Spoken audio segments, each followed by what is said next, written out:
¿Cómo están mis queridos amigos? Como siempre es un placer saludarlos, estar conviviendo y disfrutando estos eventos con ustedes. Realmente hoy vengo muy motivado por muchas razones. Primero porque tengo salud, tengo la gracia de Dios de seguir con ustedes. Espero que en su casa también todos bien. Les mando un saludo cordial. Estamos transmitiendo en vivo el día hoy, jueves 21 de julio. Empezamos un poquito desfasados, haciéndonos un tanto importantes, pero bueno, recuperaremos el tiempo. Entonces, para un servidor, José Antonio González Castro, contador público y máster en Derecho Fiscal, de verdad que es un honor estar contigo, contador, contadora, empresario, inversionista, amigos, colegas y por qué no decirlo, fans, que también ya tenemos nuestra audiencia, todos y cada uno de los capacitadores de aquí, de esta gran casa Cadefi, su casa. Entonces, la idea es disfrutar el evento como siempre, que ustedes tengan a bien mandarme sus preguntas. A las 11 de la mañana vamos a hacer un break para que disfruten algo, digieran algo, tomen algo fresco y desde luego que como les acabo de decir, disfrutemos este evento.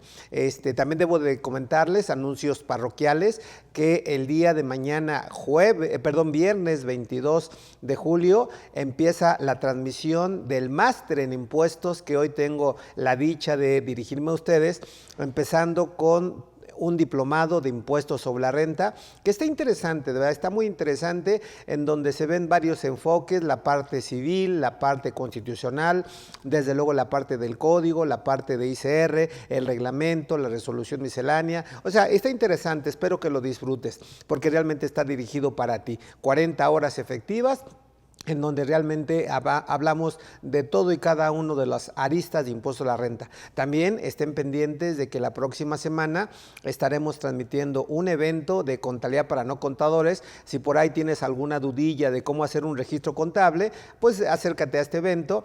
Y el próximo martes, si no mal recuerdo, tengo un evento presencial para hablar de algunas consecuencias o secuelas derivadas de la declaración anual de personas físicas.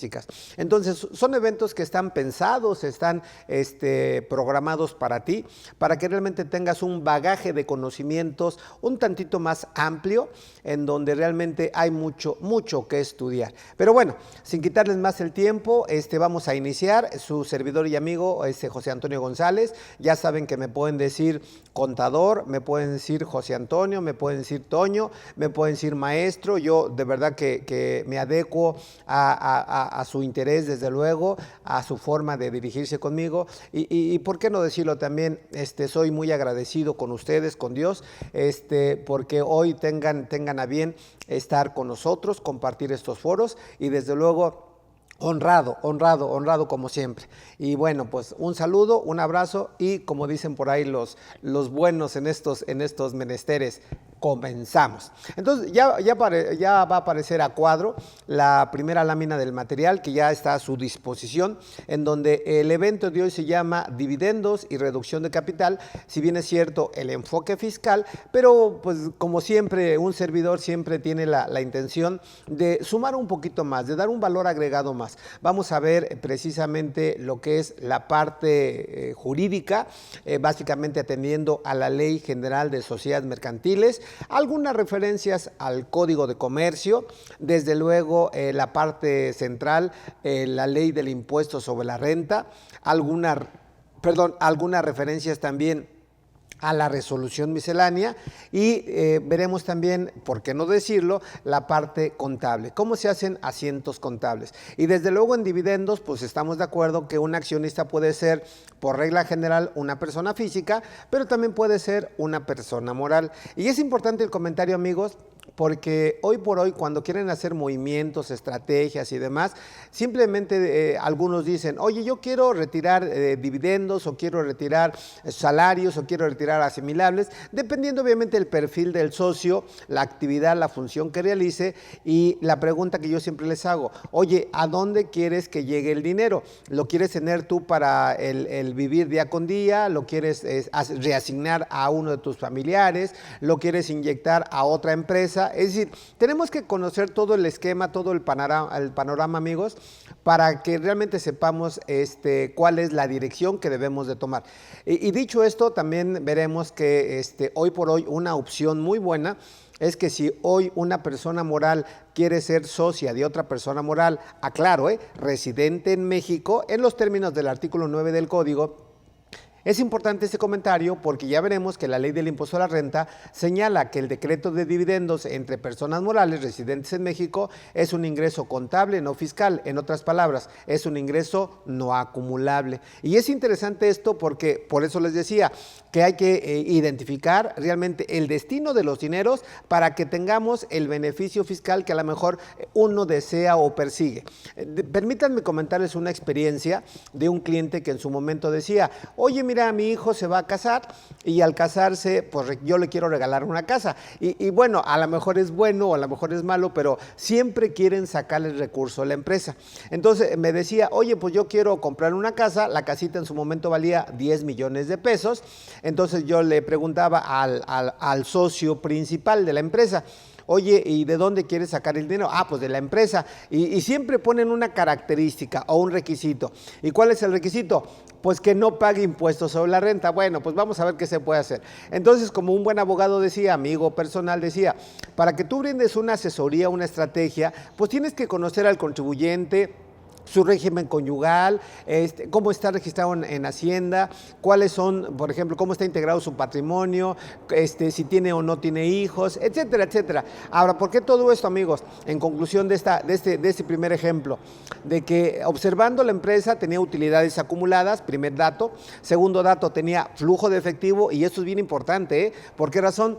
Porque si ustedes quieren decretar dividendos y no tienen dinero, pues a lo mejor se les ocurre, que yo no sería de esa idea, solicitar un préstamo por una institución de crédito y con ese préstamo pues decretan dividendos y al banco le van a pagar los intereses. Hay una regla interesante en materia de deducciones, a propósito de deducciones, que menciona que si ustedes tienen capitales tomados en préstamo, para que sean deducibles los intereses, independientemente de la capitalización delgada que tantas ocasiones hemos platicado, pues se tienen que invertir en los fines del negocio. Y yo voy a decir que un fin del negocio pues es vender, prestar un servicio, atender ciertos rubros, ciertos esquemas, pero no necesariamente pago de dividendos. Entonces, menciono esto para que no tengan ahí algún mal pensamiento. Pero bueno, concluyendo el caso práctico, decía, retomando un poquito la idea, sí tiene utilidades contables acumuladas, sí tiene flujo de efectivo, sí tiene un saldo de CUFIN, que por cierto ya veremos que con una de las últimas reformas en materia de CUFIN, básicamente a partir del año 2014,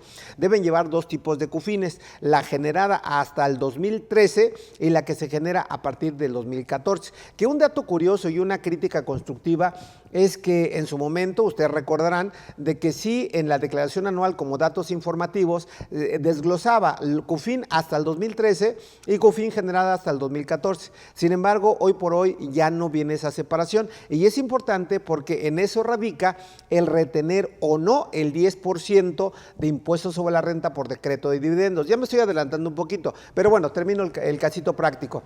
Entonces, tenía todo, ya nada más en los términos de la ley del impuesto a la renta, básicamente artículo 76, fracción 11, o sea, vean que ya estoy empezando un poquito a ver alguna normatividad, algunas presiones, pues se tiene que timbrar el decreto de dividendos, se tiene que hacer el acta de asamblea ordinaria, se tiene que retener el impuesto, ya lo mencionaba, y desde luego se tiene que pagar a través del sistema financiero. No se les ocurra pagar dividendos en efectivo. Bajo ese orden de ideas, bueno, pues ya se hace la provisión, después se hace el pago, se hace la retención y desde luego se decreta el dividendo.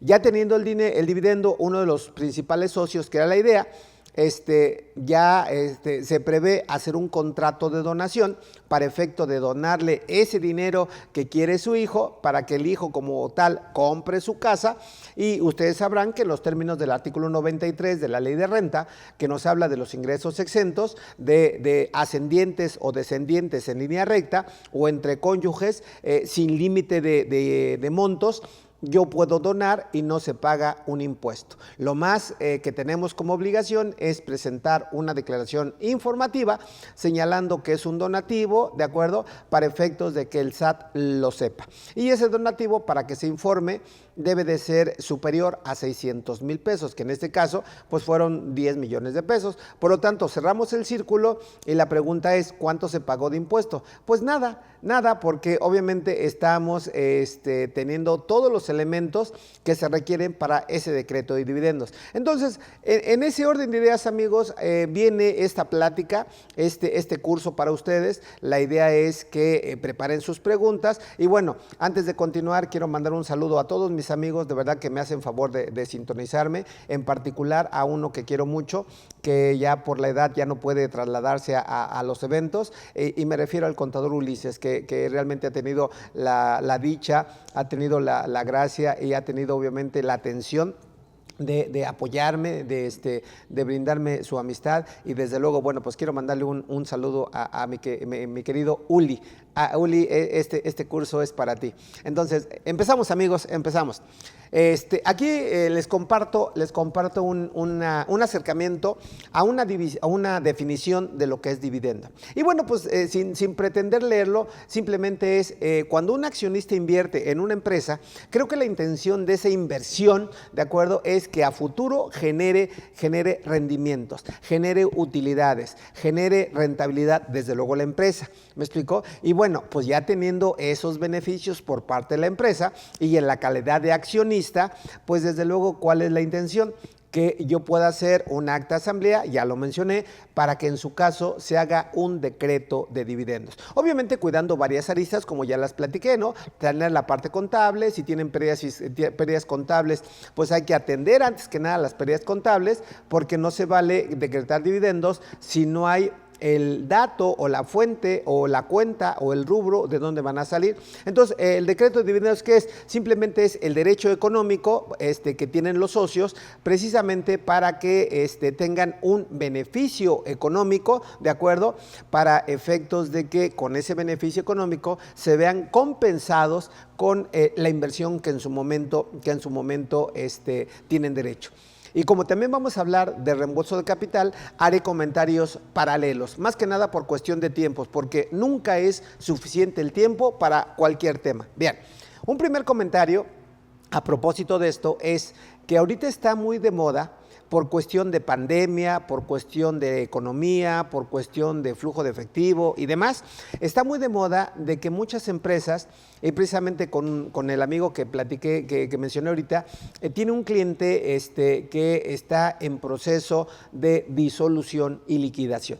Entonces, es importante el comentario porque hoy, dentro de todo ese proceso, ya sea que estés en concurso mercantil, ya sea que te hagan una condonación de deudas, ya sea que te declares en disolución y que posteriormente te liquides, bueno, pues un poquito el rasgo es hacer las actas de asamblea correspondientes. En particular aquí, en los términos del artículo 182, una acta de asamblea extraordinaria, desde luego de la Ley General de Sociedades Mercantiles, en donde se van a establecer cuáles son las condiciones de la liquidación.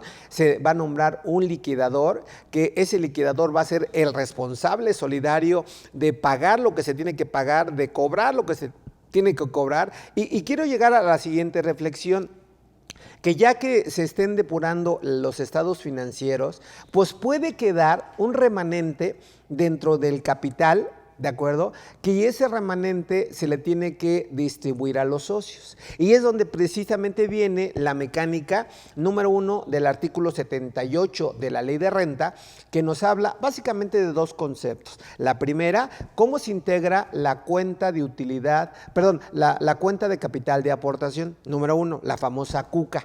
Y número 2, cómo se procede a hacer un reembolso de capital. Y es importante esto porque al hacer un reembolso de capital, entiéndase que va a haber una utilidad distribuida, ¿de acuerdo? Entonces, ¿eso qué representa?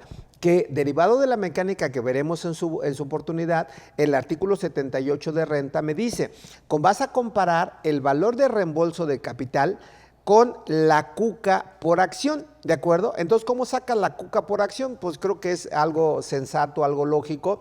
Divides la cuenta de capital de aportación que tienes a la fecha de liquidación, ¿de acuerdo? Lo divides entre el número de acciones en circulación y te da la cuca por acción. Por lo tanto, si la cuca por acción es menor, que en muchos casos puede proceder, es menor a lo que es el reembolso por acción, me da una utilidad por acción. Vean cómo la estoy llamando, utilidad por acción.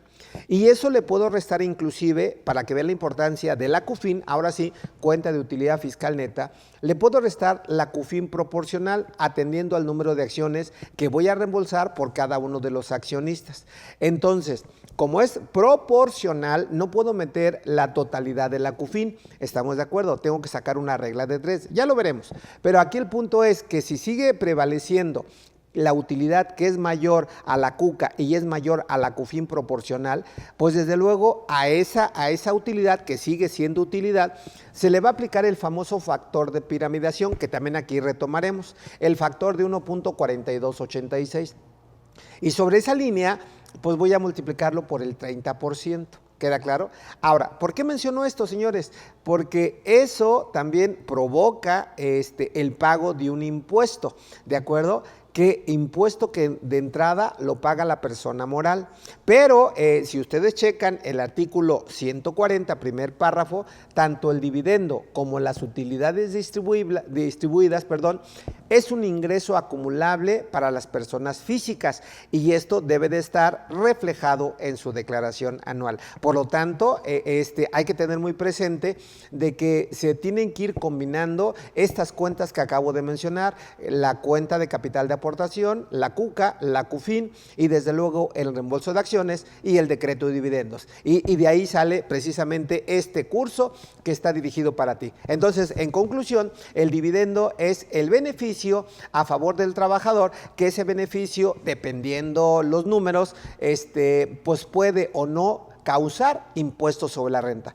Pero hay una realidad importante y me adelanto, amigos, porque vamos a ver el efecto para la moral y el efecto para la persona física. Sin embargo, la persona física tiene la obligación de presentar en su declaración anual los dividendos que perciba. Y deben tener mucho cuidado. ¿Por qué razón? Porque por el efecto del factor de piramidación, el mismo artículo 140 dice que tú de manera opcional, y así lo refleja la anual, que ya lo veremos, tú de manera opcional puedes acumular, aparte del dividendo, el impuesto. ¿Queda claro? Que es la base del dividendo, que eso solamente lo capturas y la máquina hace todo. Y es importante el comentario, ¿por qué razón? Porque al acumular el impuesto con el dividendo, tenemos derecho de acreditar el propio impuesto sobre la renta que se cause sobre la base. ¿Queda claro? Que es el 30%. Y lo menciono porque dependiendo el monto del dividendo que vas a decretar, pueden pasar tres cosas. La primera, que puedas tener un saldo a favor, aunque no tengas otros ingresos, aunque no metas deducciones personales y aunque no metas estímulos fiscales por el efecto del acreditamiento. Ahí está un primer elemento. Segundo elemento, puedes tener un saldo a cargo, ¿de acuerdo? Pero sin embargo, es donde ya empiezan los beneficios. ¿Por qué razón? Porque ahora sí, si tienes otro tipo de conceptos acumulables en la declaración anual, hay ciertas aristas que permiten que algunos beneficios derivados de los ingresos adicionales al dividendo puedan tener un efecto de saldo a favor. Y el tercer escenario, no pierdan de vista que hay estímulos fiscales que también podemos aplicar. Por lo tanto, yo creo que la intención es, antes de definir cómo voy a presentar mi declaración anual, hacer los cálculos en Excel para ver cuál es el mejor beneficio para los trabajadores, ¿de acuerdo? Si es que son accionistas, y desde luego para la persona moral. Porque también algo que yo he defendido, he platicado, que la calidad de trabajador, ¿de acuerdo?, también puede sumar a la calidad de accionista, porque a lo mejor estarás de acuerdo conmigo, contador o contadora, de que muchos de los socios realizan una actividad subordinada en su empresa. A lo mejor pueden ser gerente de producción, gerente de ventas, gerente de impuestos, estar al pendiente de crédito y cobranza, y aparte son socios, entonces ahí pueden tener una diversidad de ingresos interesantes, ¿de acuerdo? Ahora, cierro esta lámina y avanzamos. No pierdan de vista, y nada más voy a parafrasear, que en los términos del artículo 32b cuater del Código Fiscal de la Federación, cuando se define lo que es el beneficiario controlador, me dice que una de las características es que tenga beneficios económicos, y un beneficio es precisamente este supuesto, que le puedo pagar dividendos, le puedo pagar regalías, entre otros. Por lo tanto, es casi seguro de que estos socios, dependiendo también todo el contexto de la empresa, se puedan considerar al día de hoy como beneficiarios controladores. Y bueno, pues el maestro Morita ya les ha dado muchas pláticas, muchos fiscales en serio, muchas charlas entre amigos para definir realmente la importancia de todo esto, ¿de acuerdo? Y por ahí me han comentado Radio Pasillo, aquí en CADEFI, de que probablemente hagamos un diplomado entre el licenciado Morita, un servidor, y a lo mejor podemos hacer alguna invitación a un abogado, un contador, precisamente para hablar de este tema que está cobrando mucha relevancia, beneficiario controlador. Entonces, amigos, vamos a continuar. Siguiendo con esto, nada más sin detenerme, aquí hay la definición de los conceptos, lo que es CUCA, cuenta de capital de aportación, UFIN, utilidad fiscal neta. Hay que aclarar, una cosa es la UFIN del ejercicio, que me adelanto, puede ser positiva o puede ser negativa, ya veremos. Negativa es cuando algunas partidas, básicamente las partidas no deducibles y el impuesto a la renta, sea mayor al resultado fiscal. Entonces ahí se hace una diversidad de supuestos. Uno de ellos es que si yo traigo una CUFIN anterior, la actualizo a diciembre del año que estoy trabajando, por ejemplo, el último año concluido, diciembre del 2021, y si en el 2021 me dio una UFIN negativa, la resto, para que obviamente se depure, se actualice el saldo de la CUFIN. Ahora, puede ser el caso contrario, de que no traigo CUFIN atrás, tengo una UFIN negativa. La idea es, no puedo decretar dividendos porque eso conllevaría al pago del impuesto a la renta. Y por otro lado, esa UFIN negativa la debo de actualizar a diciembre del próximo año hasta que me dé UFIN positiva y se le resta. ¿Queda claro? Tengan mucho cuidado con esto. Pero la UFIN como tal, utilidad fiscal neta, es los datos que me da el año que estoy trabajando a diciembre.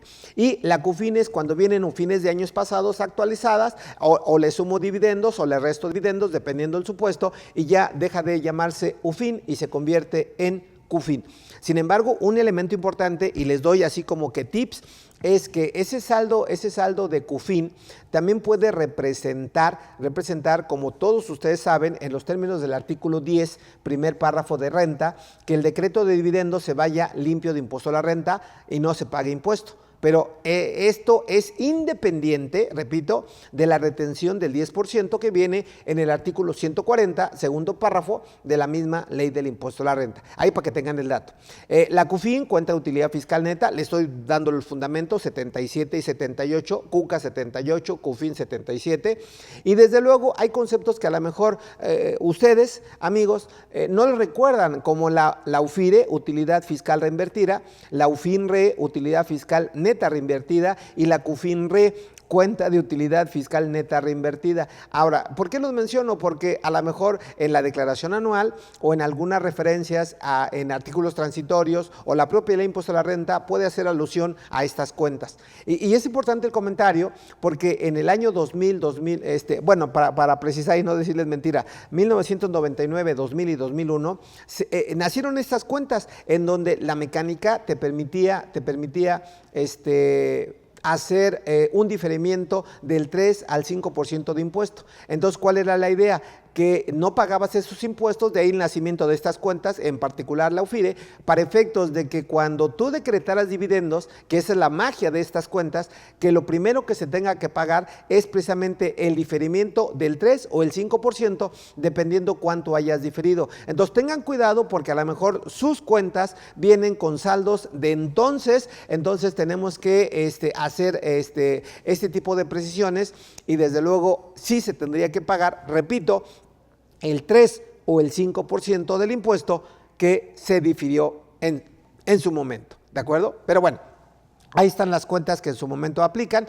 Sin embargo, alguien se preguntará, oye Toño, ¿y si no diferí impuestos? Pues tanto la UFIRE como la UFINRE o la CUFINRE, pues no las aplican y finalmente el procedimiento es como ustedes y yo lo conocemos el día de hoy. Bueno, un cafecito para que disfruten el evento. Está rico.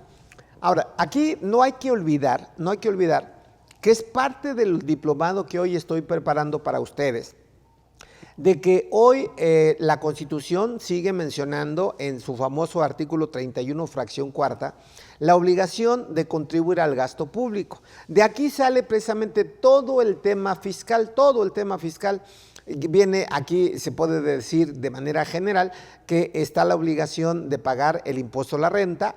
La propia Constitución, por ejemplo, da nacimiento, y así lo cito en el diplomado, a la ley del IVA, a la ley del Seguro Social, a la ley del Infonavit, a la ley de amparo, y bueno, muchas disposiciones. Pero entonces aquí no hay que perder de vista que nosotros como mexicanos tenemos la obligación de contribuir al gasto público y es donde se desprenden algunos principios generales. Uno de ellos es que debe de ser sobre la mecánica de proporcionalidad y equidad, ¿de acuerdo? Bueno, entonces aquí es importante el comentario porque, me están indicando y les damos la más cordial bienvenida a todos nuestros amigos de Face. Estamos platicando en vivo de un tema que es el efecto fiscal del decreto de dividendos y el reembolso de capital, por lo tanto sean todos bienvenidos. Y a su vez los invitamos a que se incorporen a la familia Cadefi para que nos escriban, ¿de acuerdo? O nos manden un mensajito por inbox para que realmente puedan tener todos los beneficios que la capacitadora les brinda, aparte de los cursos, talleres, cursos presenciales, diplomados, etcétera. Pues desde luego tenemos la parte de brindarles la asesoría que en su caso requieran. Y también les recuerdo, como a nuestros amigos les hemos dicho, de que también a partir del día de mañana, viernes, ¿de acuerdo? Viernes 22, si no estoy equivocado, se va a empezar a transmitir un máster en impuestos de 40 horas, pero lo más importante, totalmente gratuito, sin costo para ti, para que realmente veas la calidad de los temas, de los expositores y desde luego te animes a formar parte de esta gran capacitadora. Por lo tanto, sean todos bienvenidos. Igual si tienen algún comentario, alguna duda del tema que hoy nos ocupa, estamos prácticamente arrancando, aunque ya llevamos poquito más de 30 minutos de este gran tema, decreto de dividendos y reembolso de capital. Un poquito para ponerlos en contexto y avanzamos. Les decía que este tema de reembolso de capital es importante, es vital, porque hoy muchas empresas, por cuestiones de flujo de efectivo, por cuestiones de pandemia, por cuestiones simplemente de que ya lograron el objeto por el cual se constituyeron, se están liquidando, se están disolviendo, muchas están entrando en proceso de concurso mercantil, etcétera. Entonces, al final del camino, se tiene que dejar los estados financieros literalmente en cero, en particular el balance general. Entonces decía que se tiene que nombrar un liquidador y este liquidador va a cobrar, va a pagar lo que proceda, va a pagar los impuestos que se correspondan y la parte más emblemática, si sobra una parte del capital, esa parte del capital en los términos del artículo 78 de la propia ley del impuesto a la renta puede considerarse como una utilidad distribuida y ya lo señalaba, simplemente nada más para acotarlo y avanzamos. Decía que debo de hacer un procedimiento que se llama reembolso o restitución de capital. Entonces la mecánica es, parto de la cantidad que se va a reembolsar, ¿de acuerdo? Es como, si me permiten, una especie de precio de venta, ¿de acuerdo? Y si no tienen una referencia, pues yo les sugeriría que contraten a un corredor público para hacer un avalúo y para ver en cuánto se ubica su acción, que ese es más que nada el procedimiento. Entonces decía, parto de un valor de reembolso de acción, le resto la CUCA por acción, cuenta de capital de aportación por acción, le resto la CUFIN por acción para que sea proporcional, y si aún con esas restas me sigue dando utilidad, le aplico el factor de piramidación 1.4286, que básicamente ese factor puede cambiar si es que la tasa, como en algunos años, ha cambiado. Yo me acuerdo que hemos tenido tasas del 28, del 29, del 30%, del 32%. Entonces va a cambiar el factor de actualización, el factor de piramidación, pero hoy por hoy con la tasa del 30% es, que ya veremos cómo se determina, es 1.4286. Entonces decía, la utilidad fiscal por el factor de piramidación me da una base, por el 30% sería el impuesto sobre la renta a cargo de la persona moral, ¿de acuerdo? Bueno, entonces vamos a dar un espacio para que, atendiendo ese espacio, pues ya podamos ir atendiendo a todas sus preguntas. Déjenme avanzar un poquito. Entonces, concluyendo aquí, el artículo 31, fracción cuarta de la Constitución, es simplemente la obligación para contribuir al gasto público de manera, decía, proporcional y equitativa.